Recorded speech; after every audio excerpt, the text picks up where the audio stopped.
thumbs up from you. Can you hear me clearly? Very kind of you. Thank you. So my first confession. Sorry, just a quick information. I've just started recording. Just want to let you all know, FYI. Thank you. Sorry about that. Thank you. So, first of all, I just want to confess before all of you that I am not any fitness guru or meditation expert or somebody. I am just a householder, a father, or a worker like all of us in this room. But I am privileged that I have this opportunity to share some of my lessons. So what I have read, how I have internalized it, I shall share with all of you. And my fear is that between sharing and showing off or bragging, there is a very thin line. So anytime you feel I'm showing off, you can brush my knuckles and put me back into my space, because I can sometimes get into the flow. But my endeavor is to be as sincere and honest with you what I have learned, and I'll share my sources and my journey, and to do this thing so that I don't go on tangent. I have just created a small presentation. So I'll just go through that and I'll quickly through. And if those of you want, I am submitting this to Arvind and we can share it from you. Or if you have any questions, I'll share my cell phone number and the contact. I will be very happy to have further conversations because nobody can claim to know everything in today's world. I only know maybe 1 cent or half a cent, but I'm sharing. So thank you very much. So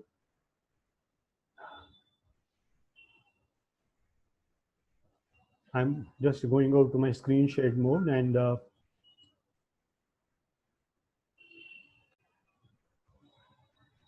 so friends, this is what I want to share with you is that essentially some of the questions you already have received in the flyer that you have got.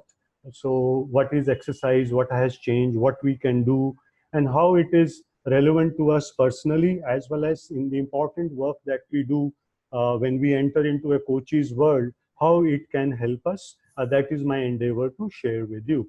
So first of all, I just want to reflect with you and share with you that what has happened in the last 200 years. We the human beings and the other people on this planet, for millions of years, we have been hunter and farmer. And we have worked together like this. But all of a sudden, when this 200 years industrial evolution took place over here, first thing happened that the European people, they started taking slaves from Africa, plantations in Caribbean, and sugar factories into Europe, and they made sugar as a currency. And suddenly the sugar became a very important currency, and they started making money from us.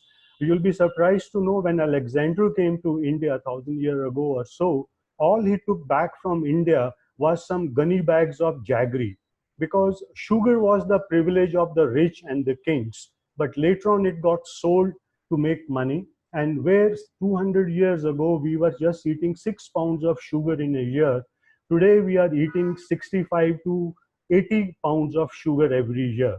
So the question comes up, is our body designed for this? And then if this was the first wave, then the second wave happened 100 years ago, and the motorized locomotion took place from here. And this completed our lifestyle, which is absolutely sedentary on one side and sugar-laced on the other side. So many people say, oh no, we can adapt into it. And we can put in a lot of more cocktails into it, our stress levels, our work speed, our aspirations, our willingness to buy, our instant gratification. This entire cocktail has kept on going up and up. I mean, today when the WhatsApp have come up, when I send message to Arvind at 6:45, I'm ready, I would have looked at these 2 blue dots at least 10 times. Now, what kind of a chemicals it generates into me? What was the need? Why we are walking into that space? Many people say, oh, no, we can adapt to motor cars. Our body has adapted to the sugar. What I want to share with you is as I learned from Dr. Wenke, who got his Nobel Prize 2009 for ribosomes, our body adapts minimally in 1,000 generations, optimally in 10,000 generations for an incremental change. So 1000 generations means 25,000 years, and 10,000 means 250,000. That is the speed at which the nature, genetics, and the crafting of the new things takes place. So therefore, to say we have adapted to these changes, our body is ready for it, perhaps I would like you to relook at it. Further, our body essentially is an internal combustion engine. If I and it typically at the mitochondria in our cells inside, the glycogen which is stored, it gets oxidated, it burns, carbon dioxide, heat, and water, they come out. So therefore, our body is an air breathing, oxygen consuming engine. And some of the specs which I can share, which are average over there: breathing rate deep and comfortable, 15 breaths per minute. Our lungs, when we are born and we become 20-25 years, for an average adult, 5 feet 10 inches, 150 pounds, is a 5-liter capacity. Our HB levels 15%, resting pulse 6. So these are the specs. But most of us today are having an HB level of 11 to 12%. Ladies often go down to the single digit. So it's not a reduction of 2 or 3%. When we are having 12% instead of 15%, my oxygen getting inside the combustion is less by 20%. Does it matter? I think it very matter, but we tend to underplay it. All right, I am more than 10. What all it does into it, we will do little bit later. But imagine we are dependent upon oxygen. Our working, thinking, sleeping, everything happens on the oxygen. And these are the these 5 parameters I'm sharing with you. Further, often we say, I am exercising. Oh, I do pranayama, I do deep breathing, I go for a walk. But in mid-60s, United States Air Force had a question to themselves, because they were losing air crew by the dozens. They were dying of heart attack. They were unfit to fly high performance aeroplanes. So one of their own doctors, Lieutenant Colonel Kenneth Cooper, he was asked to research what is exercise, what is fitness, how to measure it, and how to regain the fitness. So at that time, in 1968, he wrote this book, Aerobics, and the word aerobics was coined by him. And later in early 70s, Jane Fonda, he popularized it. So what Dr. Kenneth Cooper told us in 1968, that when we are born, our heart is capable of beating at 250 pulses per minute. And as we age, 220 minus age is the maximum fitness or the capacity of our heart at that time. So from there, he did research and said that if we are doing an effort or exercise at 85% of 220 minus age, that is the sweet spot, and that truly means we are doing exercise. So for this, for a 40 years old person, 220 minus 40, 180, and 85% of that, it means if you are doing something continuously for minimum 15 minutes and optimally 30 minutes per day at a pulse of 150, then as per the definition, that exercise is worthy, and all the benefits, all the cardiovascular capacity, all the skeletal muscles, and all our endocrine system is now getting charged from there. At the same time, he also quantified by looking at our consumption rate, our metabolic rate. He quantified that 1 hour walk is just equal to 12 minutes of doing something at these rates. So time constraints also are being brought out by him. So here I'm trying to define what exercise is, that if I'm 40 to 50 years of age, I should be pumping my heart rate close to 140 to 150, provided I don't have any other clinical constraints. But if those are there, then my story can be scrubbed, kept aside, and our family doctor needs to step in from there. So this is the definition of exercise: 85% of our maximal heart rate corrected for that age. And it is to be done 15 minutes minimum every day, optimally 30 minutes per day. So further from here, we come down to something which I call, Dr. Kenneth Cooper said, how we can find out I'm fit or no by this simple 12-minute walk test run. You can see this book Aerobics on the internet, on the Wikipedia. You can even buy it, though it is dated, but it is still very accurate and valid.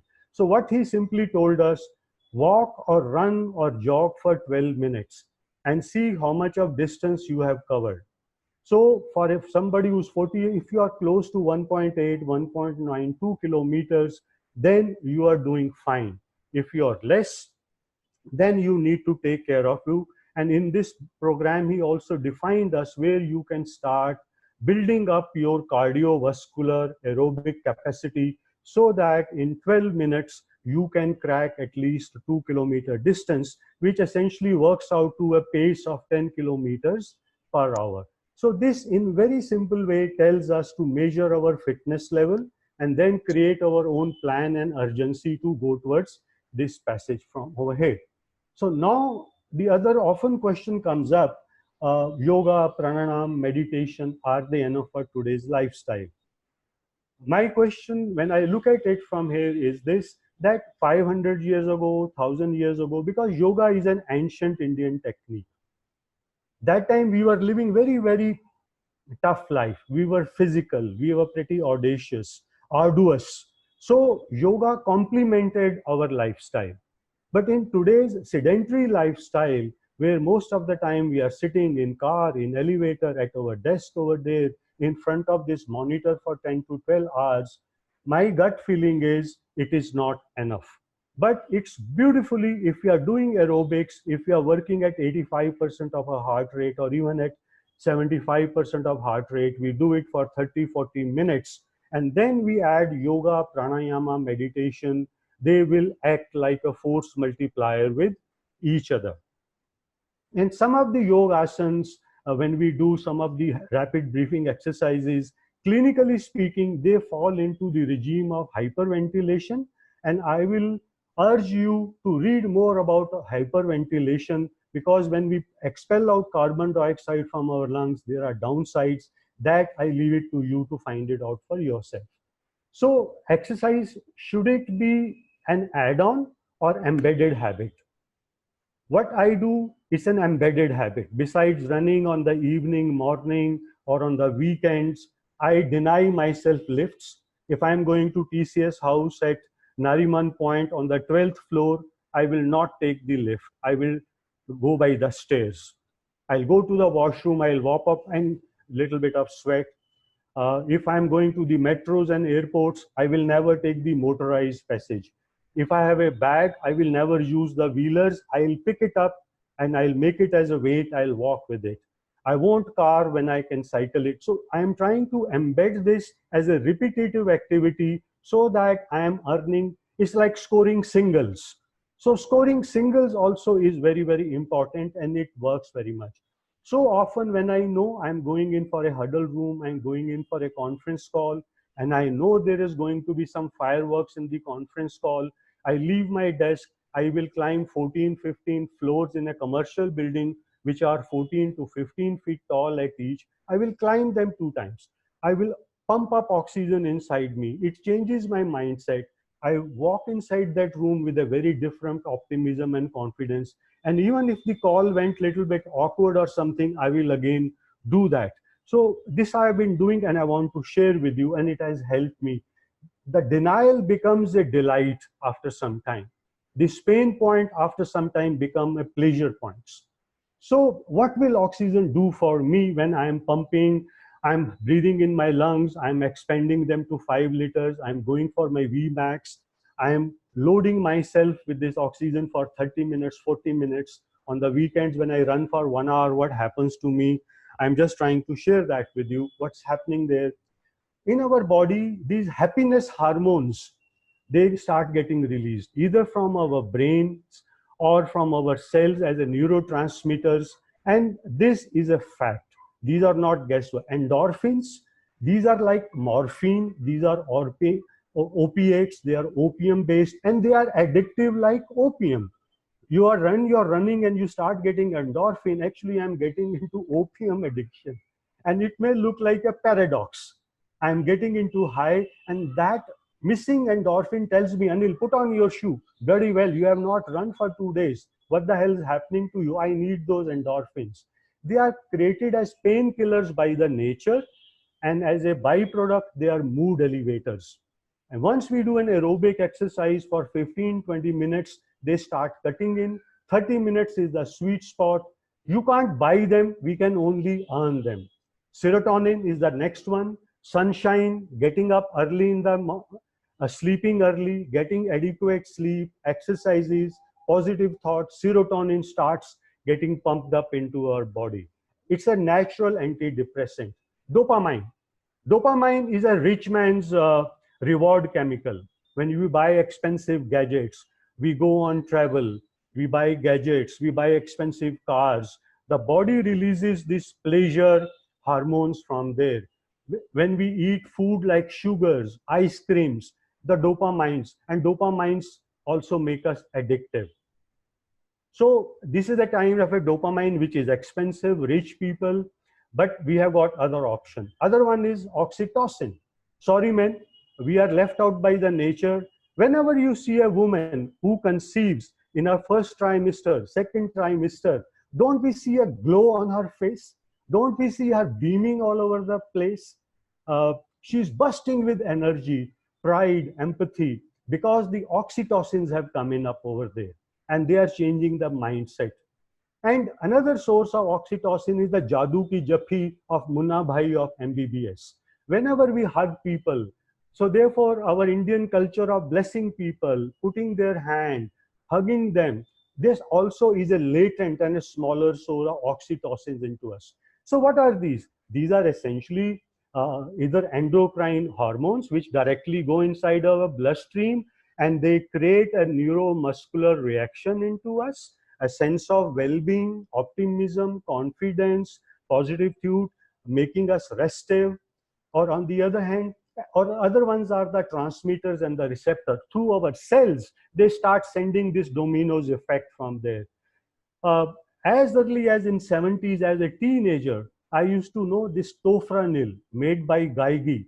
This was the most sold tablets in Srinagar, even in those days, because it's a mood elevator. And I used to see my school and college elders popping it.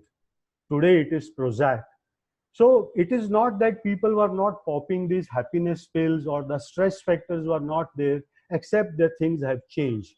So we have an option. Either we can buy them or we can make them. When we do exercise, when we do aerobic exercise, between aerobic exercise and the weightlifting is an anaerobic exercise. The term and the benefits are fewer, shorter, lesser, and along with that, lactic acid, uric acid is produced in the weight training, which actually creates the stress. But the positive side of the weight exercise is it also produces growth hormone. So I would say aerobics, 80% energy calories burnt on that, 20% of the weight exercises, that combination added up with the meditation will charge up with all these happiness hormones. So on one side we have these happiness hormones, but on the other, and I mentioned to you about this endorphins, clarity of thought, problem solving thought, a holistic perspective, all these things, and all these happiness hormones are addictive. I am addictive of them. There are times when I will even leave a meal or I go to a wedding, I will not eat there because after coming home, I have to put on my running shoes and I have to run. Now, what's on the other side? What's on the other side is this, our nervous system fuel to the fire, angry hormones, arousal hormones. These are all adrenal glands and adrenal based. They get released from our brain. There is a amygdala. It's a vestiges of the reptilian brain in us over here, fight or flight. So our adrenal is pumped up. It prepares us as a defense mechanism. But in doing so, it fires us onto the steroids. It gets into an overdrive mood.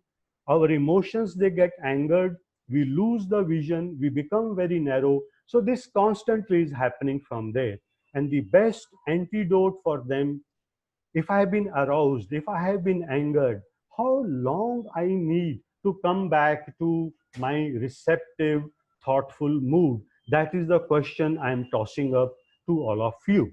So now when we come down and we talk with a friend most of the time, I find we have a lot of things. For example, oh, obesity runs in my family. The answer is nobody runs in your family. It is not the obesity. And personally, for me, I run, and at the age of 64, I won in a 45 plus category. I came home in seventh heaven, and my wife, she opened, and I showed her this traffic. She hugged me. I was flying in the air all the way from there. At 64, I thrashed people who are 45. I'm sharing this with you. And 4 weeks later, when the Kerala floods came up, I was seeing on the television. My wife, she knew. I had packed up my baggages. I went to TCS, Tata Sons, couple of things. They all said, bloody hell, at 65, in a calamity, you are a liability. We don't want you to work in the things from there. They all rejected me. So I packed up my bags, landed up in Chennai. From Chennai, I moved over to Aleppi, Aleppi to Kanakari. I worked. I virtually forced my people to work over there for 2 weeks. And I met this team of 35 ladies, whom I was, when I met them and I came to know a little bit, I was scared to work with them because they all had been saved from sex slavery. They were all HIV positive carriers from there. But after 2 weeks, we had created bonds. We were all working together, and we have become friends for life. I overcome my prejudices. I overcame my judgmental things from there, which I would have never done if I had not stepped out. I was scared to start working with them, eating with them. I mean, I can even say we were sleeping together. In a sense, we were in the same hotel. Everything was together. But after 2 or 3 days, my mind was flushed out. I learned something new. I entered a new space. It created a shift point in me. And similarly, over the Saturdays and Sundays, I go and teach. I sit with these children. Their mothers are sitting, daughters and mothers are sitting together. We learn science, English. I come back 5 p.m. in the home. I'm tired, but there is a sense of pride. And all my hormones, dopamine, endorphins, oxytocin, serotonin, and now I know them. I didn't know them, but now I know them, what is happening inside me. Similarly, meeting ladies, they never been to a school, teaching them physiology, teaching them first aid, teaching them nutrition, how they can cook more nutritious food for a given. All these things happen inside. And working with the blind students, teaching them science, teaching them pyramids, creating models for them, tactile feelings getting inside them. I come back home. I don't watch TV for last 2 years. I stop watching news. I meet my friends. Everything is happening. So this is my journey, which I want to share with you. So therefore, I want to share with you, there's a mood shift. There is a change of thoughts which comes inside me. I'm respectful to the others. I'm less suspicious. My prejudices, they get dropped. I cool down faster after an escalation. I can take no for an answer. And I can easily walk inside my room. I can meet a person from typically with our coaching competencies, not judgmental, not knowing, no prejudices, open. I want to go and hug and sit down, and I'm mindful and I'm listen. So this is what I want to share with you. It helps me. And the most important thing is my cool down time. Traffic will come down, bosses will, I'm still working, things will go wrong. How quickly I cool down. If I didn't have happiness hormones inside me, I would be stuck up there. Will I be able to start my coaching conversation 2, 3 hours later? Will I be in a listening mode? I have doubts, but I am there. This is what I want to share with you. So all of you will may say, so bloody what? When doctor says cigarette causes cancer, alcohol has a problem, fitness is required, my BMI should be high, how many people will start acting on that?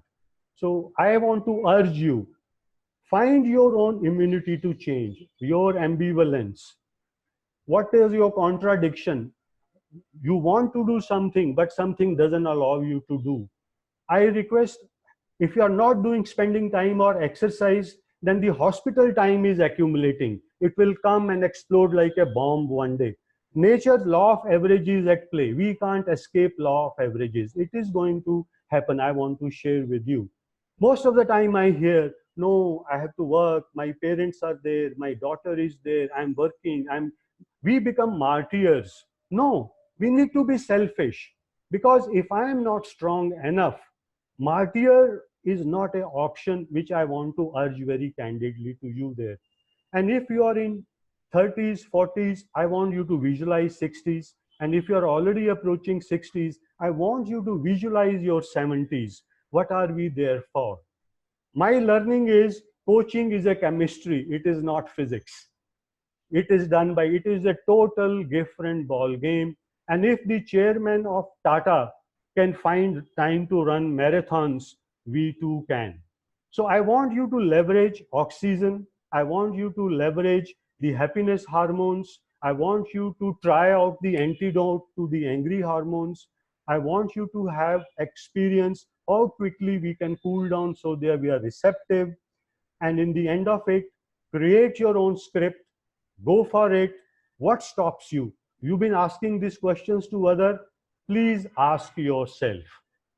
Thank you very much. I'm so grateful to you for this audience. I'm grateful to you. Thank you so much. Over to you, Arvind. Thank you so much. And I'm grateful to all of the colleagues for giving me this opportunity. Thank you. Thank you. Thank you, Anil. Thank you so much. And I can notice all the silence around. you just put us all into some different kind of a thought process altogether.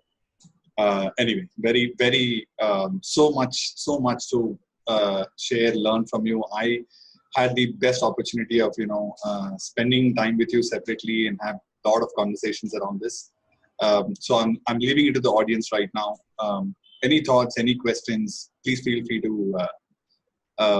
What do you think about this whole concept about oxygen and coaching, or coaches for that matter? The world that Anil has shared. Any thoughts, any questions you have?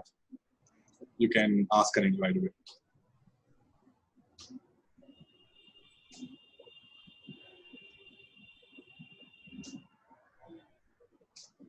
There are a lot of comments there actually for Anil. Yeah. And people are inspired. And I'll share my personal experience having a conversation with Anil for 15 minutes, and I've stopped having sugar after that. Climbing the staircase, I have no idea, but yes, I stopped having sugar after talking to you that day. Yes, so that's something which I can share with all of you. So Anil is part of the batches in Mumbai, and most of you know that it actually is happening in Rajat's apartment. Now Rajat's home is in 8th floor, and the session happens in the ground floor. Actually, it's the mezzanine floor. So mezzanine to 8th floor, for every tea break or every lunch break, initially we all went by lift, but after Anil came in, we have only been walking up.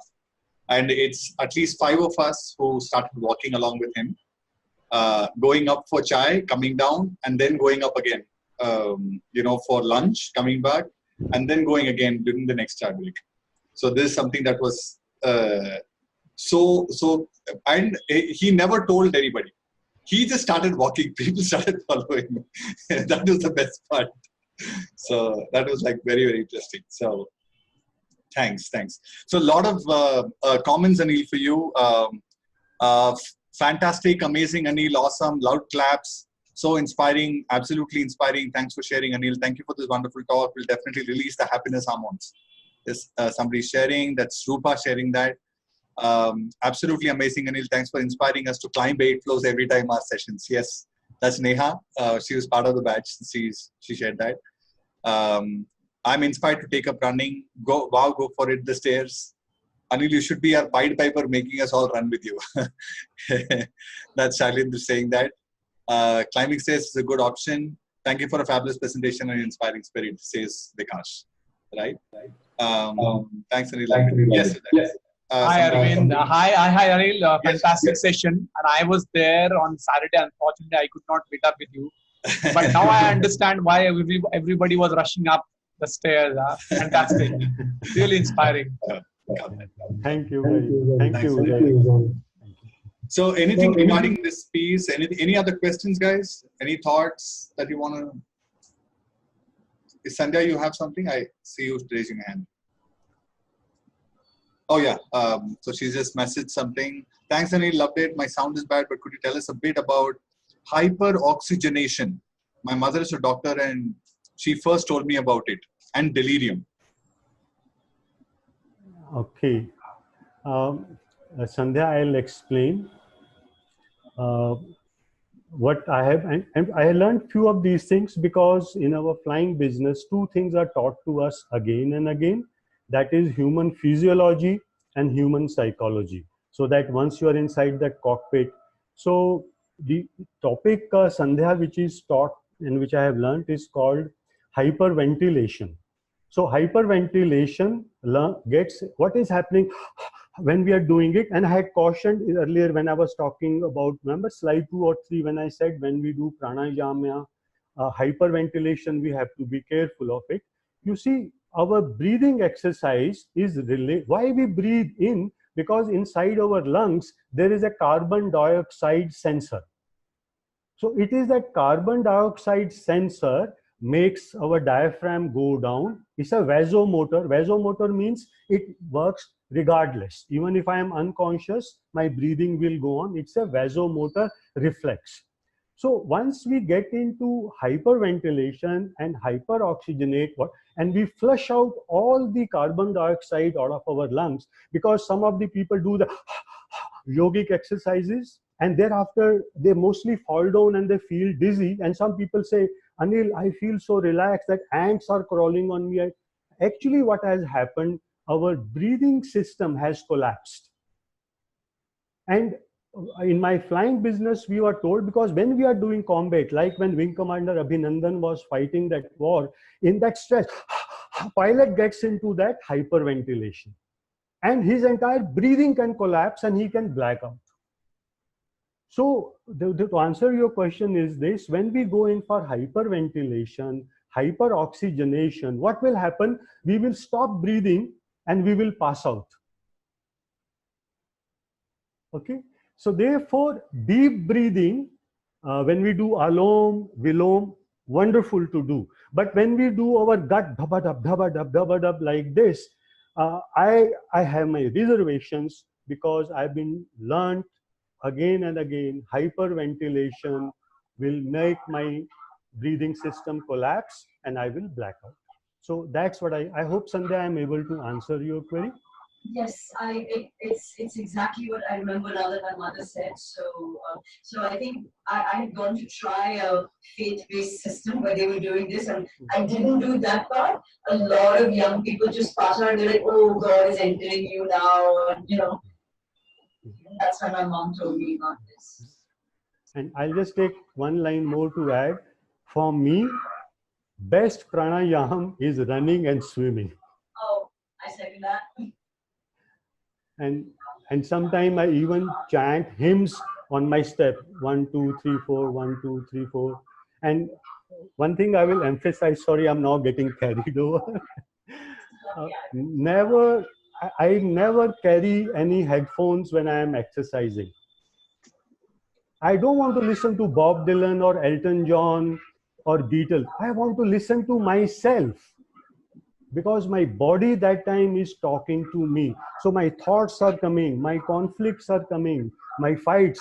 I often have, though we have been married for 4th decade now, we've been married, but I will often leave home with a fight with my wife.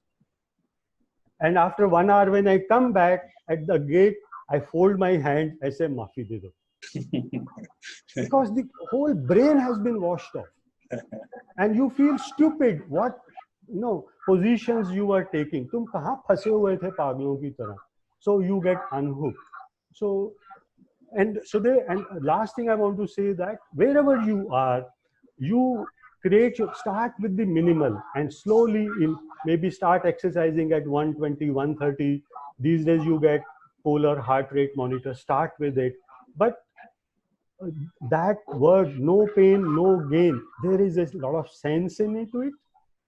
So there is no shortcut. So thank you, Sandhya. I will not stop. Thank you. So Anil, I have a question for you. Would you suggest that coaching should not be done after eating? After a lunch or a dinner? Because your heart rate is in a very different world at that time. I feel that even if I'm coaching is for us is a big thing. I feel even if I'm going for a important meeting, Arvind, Mhm. I Sure. I will keep myself very light, Okay. and I will just eat a snack so that I'm not hypoglycemic, Mhm. or sitting on the table I'm not getting hunger pangs. Yes. So because Yes. hypoglycemia is another topic itself. Yeah. But I will eat very light, and I will definitely pick up a short walk, Sure. so that I'm nicely warmed up, relaxed, and rather all those angry hormones are still locked up. Some email might have irritated me. Hmm. These days, WhatsApps sometimes can really. So I will share being light and frugal before any important engagement is a good, and I practice it. Sure. Okay. Anil, I have two more questions. Aishwarya, one, I'm coming to you. One question is, what would you typically suggest for various reasons? We might not be in a position to kind of do so much of exercise, Yes. or have the opportunity to do so for various reasons. What would you suggest for somebody like that to do as the most minimalistic that's required? Most minimalistic. I'm grateful you asked this question, Sure. because some people I might have given the impression that I am an exercise freak and I want to run. And no, I absolutely say the moderation. And I think first thing is to start with a nice brisk walk. Okay.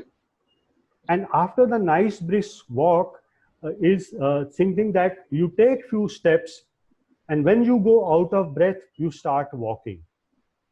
Once you regain the normal, then you again start jogging. So start with a brisk walk, then run for some distance where you are not getting hyperventilating. Sure. Stop there, start walking. So by doing this combination, slowly the component of jogging initially will be 10%. You walk for 2 minutes, jog for 30 seconds, 40, and this rate. And thereafter, the body itself will start urging us. And same thing I share with the people. First time you climb just 1 or 2 or 3 stairs, Yes. where you feel the pressure, stop, take the lift, go up. Okay. Or breathe there. We should not set unreasonable targets and create a stress. And also in our annual medical, this lung capacity test, this is optional. I would say we should go for it voluntarily and see how much of my lung capacity from the 5 liters which nature has given to me, how much is less. Sure. So I would say start with a brisk walk. Got that. Similarly, on a treadmill in the office, if you want to make it exciting, pump in 2-3 degrees of elevation in that. Yes. That is. So you're walking, and listen to your heart. If you are, just come down. Listen to your heart. Don't fight with it. Got that. Thanks, Anil. Thank you so much. The second question I had is, see, that while there is the release of a positive feel after which is the endorphins, right? Once the exercise is completed, you actually feel the endorphins, and that is really feeling. There is also a feeling of tiredness as well, right? So which one goes? You have both those feelings at the same time. Yes. Right? So how does that work? That's a question. Maybe it's a personal question of mine as well. No, it's a very nice question. You see, in the beginning there is a deficit. Okay. And as a result, our fatigue levels are very high. Okay. So because of that, whatever our body is releasing, it is still not adequate. Okay. So because our fatigue levels we are reaching very soon, and most of the time our exercise from aerobic becomes anaerobic, because basically means I am an oxygen deficit. Sure. So it's for this reason, in the beginning, the fatigue levels will be very, very high. Okay. And also the endorphins only cut in if we do it for minimum 25 to 30 minutes. Okay, sure. So initially, if I go and start running for 15, 20 minutes, I will be in the deficit. I will have to, go through it with my own determination. Okay. And later on, you will find these things, and the second, according to thing, is also our sleep pattern. Okay. Because the serotonin and other things, how early we see the sunrise, how much we follow the sun, That's another factor. Sure. Okay. So if we combine those things there, initial inertia, so laws of inertia are there, the shift points are coming up, we are on the deficit side, and later on we are on the surplus side. So the initial feeling would definitely be that you might feel fatigued. Yes. But when you continue to do that on a consistent basis, over a period of time, you will start seeing the endorphins taking over, where the fatigue starts coming down. Fatigue will come down, and that sense of euphoria, achievement, all those things will take place. And also, once I'm used to running, initially you will drink 3-4 glasses of water, and after 6 months, you say only 2 glasses are enough. Initially, you're drenched in sweat all the way. Sure. So once our endurance comes up, everything falls into it. So initial endurance deficit is too big for these things to kick in. Sure. Thanks, Anil. Thanks for it. Thank you, Arvind. You had a question. Okay. So Anil, thank you so much. First of all, it was really inspiring listening to you. While I do my regular walks, I'm also a student of yoga, and therefore I cannot hold myself but speak this. Yeah. So I'm referring to your statements on pranayams, wherein Alom Vilom you said is pretty good. And the second one, which you said movement of gut is something which leads to hyperventilation, which is very true. Yeah. But an authentic institute and an authentic yoga instructor would never instruct the students to do gut movements, which is called as actually Kapalbhati is the word that is used. But that's not the way that pranayam is supposed to be done, and therefore people pass out when they do the pranayam so vigorously for that longer time.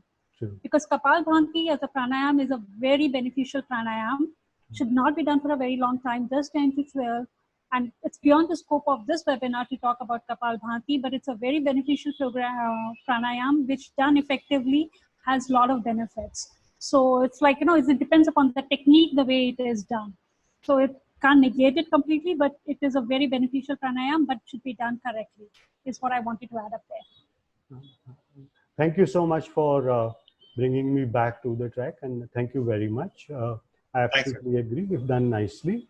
And there is just one question somebody has asked, can I answer to that? That is, once monsoons are here, society sees you, what should you suggest? So that is to Sabya.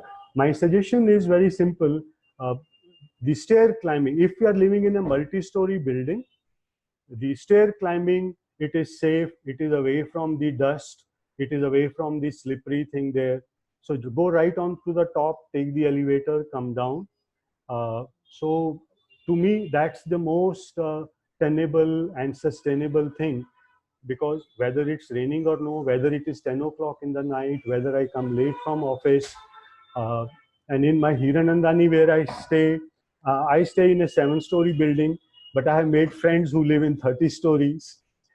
So I go to their building and tell the security guard, I come to meet Pramod Agarwal. They call him up. Then I take quietly the stairs, go up, take the lift, go to the basement where the security guard doesn't see me again. So I'll clock my 100 flights, my Empire State Building, and come back without meeting my friend. Thanks, I think that's a great suggestion, because monsoon, then we say we don't step out and we can do it inside. I also happen to stay in Hiranandani, so let's catch up. Yeah. Yes. I'm going to call you up and I'm going to meet you up with you. Which story are you in, Sabya? 26. So it's 26. Okay. Yes. So you are my best friend. I am so delighted. Thank you, Arvind. Thank you, Aishwarya. So besides Sabya, I'm with you. We'll do it together, Sabya. Thank you. Thanks, guys. Thank you so much. Any other questions? Anything else? Any other thoughts? Anyway, you can reach to Anil through Aishwarya and me. So anybody who wants further information or want to connect with Anil, let me know. And we can help you connect with him. So Anil, thank you. Thank you so much. This was such a wonderful session on a completely different version of topic, but still associating with something that we actually do. It was, two different worlds, but coming together. Amazing. Really, really thanks. Thanks for this. Thank you. Thank you, everybody. I'm so thankful to all of you. Thank you very much. Very kind of all of you for your time. Guys, see you next month. There are 2 more webinars already planned. So look out for the mailers coming soon. Thank you. Thank you, guys. Thank you. Bye-bye. Thanks so much. Thanks very much. Thank you. Thank you, everyone.